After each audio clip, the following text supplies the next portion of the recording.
এই ঘরের স্ত্রীরা স্বামীর থেকে উচ্চ আওয়াজে কথা বলে এবং স্বামীর মুখে মুখে তর্ক করে, ওই ঘরের স্ত্রীরা দুনিয়াতেই কয়েকটি বিপদের সম্মুখীন হয়।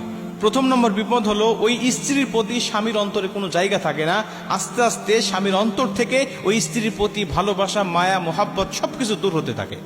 কারণ স্ত্রী যতই সুন্দর হোক, যতই উচ্চ শিক্ষিত আর উচ্চ বংশ মর্যাদা সম্পন্ন হোক না কেন, স্ত্রী যদি স্বামীর মুখে মুখে তর্ক করে, স্বামীর আওয়াজের থেকে উচ্চ আওয়াজে কথা বলে, সামান্য কিছুতেই রাগারাগি করে, ওই স্ত্রীর প্রতি স্বামীর অন্তরে কোনো জায়গা থাকে না, কোনো মায়া মোহাব্বত থাকে না। কিন্তু স্ত্রী দেখতে খুব বেশি একটা ভালো নয়, কিন্তু সে ভালো, সে ভদ্র, সে নম্র। স্বামী কিছু বললেই সেটা সে আনুগত্য করে নেয়, মেনে নেয়। ওই স্ত্রীর চেহারা ভালো না হলেও ওই স্ত্রীর জায়গা স্বামীর অন্তরের মধ্যে থাকে সর্বসময়। এজন্য মা বোনদেরকে বলতে চাই, কখনো স্বামীর অবাধ্য হবেন না, স্বামীর মুখে মুখে তর্ক করবেন না এবং উচ্চ আওয়াজে কথা বলবেন না। বললে প্রথম নম্বরে আপনার জন্য স্বামীর অন্তরে কোনো জায়গা থাকবে না। দ্বিতীয় নম্বরে আপনার ঘরে শান্তি নামক যে একটা নিয়ামত, এই নিয়ামতটা থাকবে না, শান্তি বলতেই থাকবে না।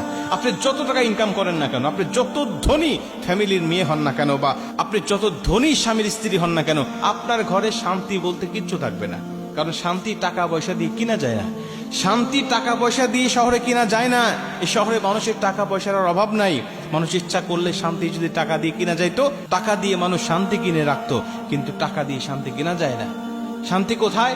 একে অপরের আনুগত্যের মধ্যে, ভালোবাসার মধ্যে, মায়ের মধ্যেই শান্তি রয়েছে। অন্য কোথাও আপনি শান্তি পাবেন না। যেই ঘরে স্ত্রীরা স্বামীর মুখে মুখে তর্ক করে, নবীজি বলছে সবচেয়ে আদর্শবান নারীকে জানো, সবচেয়ে আদর্শবান স্ত্রীকে জানো, যেই স্ত্রীর দিকে তাকাইলেই স্বামী সন্তুষ্ট হয়, স্বামী খুশি হয়ে যায়।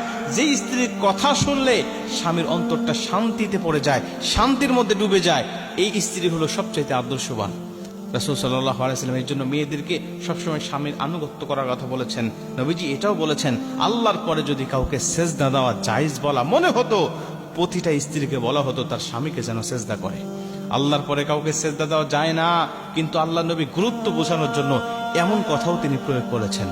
মা বোনদেরকে বলতে চাই, অবশ্যই আপনি তার সাথে আদবের সাথে চলাফেরা করবেন। এবং 3 নম্বরে, যদি কোনো স্ত্রী স্বামীর অবাধ্য হয়, স্বামীর মুখে মুখে তর্ক করে, স্বামীকে অসম্মান করে, তাহলে সে আল্লাহর হুকুমকে অমান্য করে।